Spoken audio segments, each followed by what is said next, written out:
Hello बच्चों, welcome to my channel भारतीय art. आप सभी का मेरे यूट्यूब चैनल में स्वागत है। जैसा कि आप सबको पता है कि हमने पिछले क्लास में कारक और उनके भेद पढ़े अर्थात प्रकार पढ़े। आज हम उन सारे 8 प्रकार को बारी बारी पढ़ेंगे और समझेंगे, और उनको संस्कृत में क्या कहते हैं ये तो आप जानने वाले हैं इसमें, इसलिए हिंदी और संस्कृत हम दोनों एक साथ रीड करेंगे। आप लोग से छोटी सी रिक्वेस्ट है, इस चैनल पे ज़्यादा से ज़्यादा बच्चों को जोड़ें, क्योंकि हम आप लोग को एग्ज़ाम के टाइम महत्वपूर्ण ऑब्जेक्टिव भी आपको उपलब्ध कराएंगे। साथ ही साथ नवंबर महीने से आपको इस चैनल पे हिंदी की संस्कृत की बुक हिंदी में पढ़ाई जाएगी। तब तक आप ज़्यादा से ज़्यादा इस चैनल पर जुड़ें और अपने दोस्तों के साथ शेयर करें। और आज हम आपको कारक के 8 प्रकार के परिभाषा सहित उसको संस्कृत में क्या कहते हैं वो समझाएंगे आज। जैसे पहला कर्ता कारक। कर्ता कारक उससे कहते हैं क्रिया को करने वाले को कर्ता कारक कहते हैं। संस्कृत में इसे प्रथमा विभक्ति कहते हैं। क्या है कर्ता कारक? क्रिया को करने वाले को कर्ता कारक कहते हैं, अर्थात जो काम को करता है उसे कर्ता कारक कहते हैं। ऐसे संस्कृत में प्रथमा विभक्ति कहते हैं। जैसे तुम पढ़ो, किसी को कहा जा रहा है कि तुम क्रिया करो, क्रिया वो खुद कर रहा है, क्रिया को करने वाले को क्या कहते हैं? कर्ता कारक। तुम पढ़ो। दूसरा है कर्म कारक। क्रिया का प्रभाव जिस पर पड़ता है उसे कर्म कारक कहते हैं। संस्कृत में से द्वितीय विभक्ति कहते हैं। कर्म कारक अर्थात क्रिया का प्रभाव जिस पर पड़े। कहने का मतलब है कि जो क्रिया कर रहा है उसे कर्म कारक के अंतर्गत रखना। क्रिया को करने वाले को क्रिया का प्रभाव जिस पर पड़ रहा है, अर्थात जो हम काम कर रहे हैं उसका प्रभाव जिस पर पड़ रहा है उसे हम कर्म कारक कहते हैं। जैसे इसका एग्जाम्पल होगा, मैं चंद्रमा देखता हूँ। तो किसको देखता हूँ? चंद्रमा को देखता हूँ। इसमें आपको कर्म कारक का चिन्ह को भी दिख रहा है, तो को तो दिख रहा है, लेकिन इस पर प्रभाव किस पर पड़ रहा है? तो चंद्रमा पर। तो मैं किसको देखता हूँ? मैं चंद्रमा को देखता हूँ। और इसे संस्कृत में द्वितीय विभक्ति कहते हैं। और संस्कृत में द्वितीय विभक्ति कहते हैं। इसको मैं आगे अच्छे से पढ़ाऊँगा, लेकिन अभी आपको यहाँ तक बस यही जानना है कि इसे संस्कृत में द्वितीय विभक्ति कहते हैं।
कि कोई लिख रहा है तो किससे लिख रहा है? हाथ से। किसके द्वारा लिख रहा है? हाथ के द्वारा लिख रहा है। तो इसमें से तो है, तुम हाथ से लिखते हो। काम करने में जो मदद कर रहा है, लिखने में कौन मदद कर रहा है? हाथ। इसीलिए वो कर्ण कारक के अंतर्गत आता है। तो तुम हाथ से लिखते हो, ये क्या है? द्वारा वाला है। ठीक है, तो हाथ से लिखना ये क्या है? कर्ण कारक के अंतर्गत एक अनुवाद है। और हाथ क्या है? ये कर्ण कारक का उदाहरण है।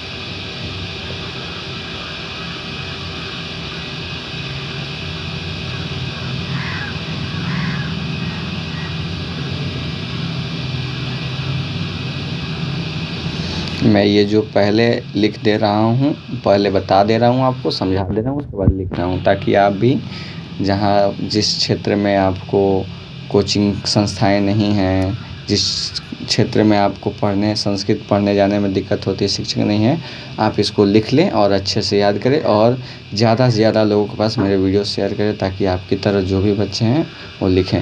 और हाँ, ये मत भूलें कि मैं 2025 बिहार बोर्ड मैट्रिक एग्ज़ाम में आप लोगों को इससे संबंधित महत्वपूर्ण ऑब्जेक्टिव भी देने वाला हूँ, क्योंकि आपको इससे ऑब्जेक्टिव बनाने नहीं आएगा, इसलिए मैं आपको ऑब्जेक्टिव दूंगा। मैं आपको पहले समझा दे रहा हूँ, उसके बाद लिख दे रहा हूँ। मैं लिखने का मोटिव यही है कि ताकि आप भी, अगर माने उस क्षेत्र से हैं जहाँ पे आपको कोचिंग संस्थाएं नहीं मिल पाती हैं, तो आप इसे अच्छे से लिख लें कॉपी में। और मैं इसीलिए वीडियो को स्लो रखा हूँ ताकि आप अच्छे से लिख पाएंगे, ठीक है। तो चौथा है हमारा क्या है, संप्रदान कारक। तो क्या है संप्रदान कारक? तो संप्रदान कारक का परिभाषा यह होता है कि किसी को कोई वस्तु दिया जाए या दान दिया जाए, उसे संप्रदान कारक कहते हैं। संस्कृत में इसे चतुर्थी विभक्ति कहते हैं। कहने का तात्पर्य है कि किसी को कोई वस्तु दिया जाए या दान दिया जाए। कहने का अर्थात है कि संप्रदान कारक का जैसे चिन्ह होता है के लिए मतलब किसी के लिए, तो क्या है, किसी को कोई वस्तु दिया जाए, किसी के लिए ना कोई वस्तु दिया जाता है, किसी को दान के लिए दिया जाता है। राम के लिए दान, भिखारी के लिए दान, ऐसे होता है ना। तो ऐसे ही ये के लिए के अंतर्गत आता है। तो क्या परिभाषा था, किसी को कोई वस्तु दान दिया जाए या वस्तु दिया जाए, उसे संप्रदान कारक कहते हैं। संस्कृत में इसे चतुर्थी विभक्ति कहते हैं। जैसे गरीब को अन्न देते हैं, तो किसके लिए अन्न देते हैं? गरीब के लिए। गरीब के लिए हम अन्न देते हैं, इसलिए जैसे हो गया तुम गरीब को अन्न देते हो, इसमें जैसे में हम लिखेंगे तुम गरीब को अन्न देते हो, तो कहने का अर्थात है कि किसके लिए तुम देते हो अन्न, गरीब के लिए। तो इसमें चिन्ह देखिए, विभक्तियों में चिन्ह आपको स्पष्ट रूप से अनुवाद में नहीं दिखाई देगा, आपको उसमें खोजना पड़ेगा, क्योंकि कई जगह चिन्ह जो होते हैं वो छुपे हुए होते हैं, ठीक है। तो इसलिए क्या है, तुम गरीब को अन्न देते हो, तो किसके लिए देते हो? गरीब के लिए अन्न देते हो, ठीक है। पांचवा हम पढ़ेंगे अपदान कारक। अपदान कारक क्या है? पांचवा है। तो दो वस्तुओं में स्थिर वस्तु को अपदान कारक कहते हैं। संस्कृत में इसे पंचमी विभक्ति कहते हैं। अच्छा बच्चों, ये एक बात आप नोट करें कि जितने नंबर का कारक आ रहा है संस्कृत में, उसे उसी नंबर का विभक्ति भी कहा जा रहा है। जैसे पहला आया तो प्रथमा विभक्ति, दूसरा आया तो द्वितीय विभक्ति, तीसरा आया तो माने तृतीय विभक्ति, चौथा आया तो चतुर्थी विभक्ति। अभी हम पांचवा जैसे अपदान कारक पढ़ रहे हैं, तो इसे हम संस्कृत में क्या कहेंगे? पंचमी विभक्ति, ठीक है। तो दो वस्तुओं में स्थिर वस्तु को क्या कहते हैं?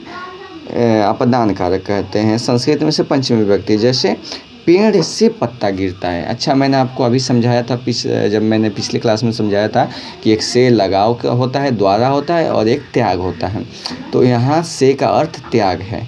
अपदान कारक में से, अपदान का कारक का चिन्ह है से, तो इसका जो से है वो क्या बोध कराता है हमें? त्याग। तो त्याग है, तो इसका एग्जाम्पल में हम जैसे लिखेंगे पेड़ से पत्ता गिरता है, तो कहाँ से गिरता है जी? पेड़ से गिरता है। तो दो वस्तुओं में स्थिर वस्तु, तो ये अपदान कारक किसके लिए? पेड़ के लिए, क्योंकि पेड़ से पत्ता गिर गया, पेड़ को लेकर नहीं ना गिरा, पेड़ से पत्ता नीचे गिर गया, ठीक। अब ऐसे कुछ हो गया, जैसे मान लीजिए हम घर से विद्यालय जाते हैं, तो घर को साथ विद्यालय नहीं लेकर जाते हैं, विद्यालय घर को छोड़ कर जाते हैं, ठीक। वैसे ही हम समझेंगे कि विद्यालय जब हम घर से छोड़ के जाते हैं, तो हम यहाँ पर अपदान कारक का माने यूज करेंगे, ठीक है। जैसे पेड़ से पत्ता गिरता है, तो पेड़ स्थिर रहता है और पत्ता नीचे अपना माने गुरुत्वाकर्षण के चलते नीचे धरती पर गिर जाता है, ठीक है। तो इस संबंध में हम इस पंचमी विभक्ति इसको कहेंगे, और माने इसका एग्जाम्पल ये हुआ। अब हम पढ़ेंगे छठा, संबंध कारक। अच्छा बच्चों, ये बताइए आप लोग कि संबंध कारक जब छठा है तो इसको हम क्या कहेंगे? हाँ, हम इसे संस्कृत में षष्ठी विभक्ति कहेंगे। ठीक है, आप लोग मेरे साथ लिखते चलिए या धीरे जब मैं समझा लूँ तो लिख लीजिए, या पहले आप लिख लीजिए उसके बाद मेरी बातों को अच्छे से समझिएगा। ठीक है, तो जिसके कहने का अर्थात है कि जिसके साथ संबंध सूचित हो उसे संबंध कारक कहते हैं। क्या है संबंध? ये तो एकदम इजी है, इजी कारक है कि संबंध मतलब क्या होता है? एक दूसरे का जो मेल जोल होता है उसी को तो संबंध करते हैं। तो जिसके साथ संबंध सूचित हो, यानी अगर मैं किसी के साथ हूँ, मेरे जैसे राम का बेटा, राम का भाई, तो उसका संबंध है ना जी, बाप बेटे का संबंध है, भाई भाई का संबंध है। तो ये तो बहुत ईजी है। तो जैसे जिसके साथ संबंध सूचित हो उसे संबंध कारक कहते हैं। संस्कृत में से षष्ठी विभक्ति कहते हैं। इसका एग्जाम्पल एक ले लीजिए, जैसे राम का पुत्र आता है। किसका पुत्र आता है? राम का। तो संबंध बोधित हो रहा है ना जी, राम का पुत्र है, और संबंध कारक का चिन्ह भी है काके की, है ना। तो क्या इससे बोध हो रहा है कि राम का पुत्र आता है, राम की पुत्री आती है, राम के पुत्र आते हैं, काके की तीनों आप यूज कर सकते हैं यहाँ पे। तो इससे क्या बोध होगा आपको? माने बोध होगा कि राम का पुत्र माने राम का और उसके पुत्र का क्या है? पिता पुत्र का संबंध है। समझ में आया?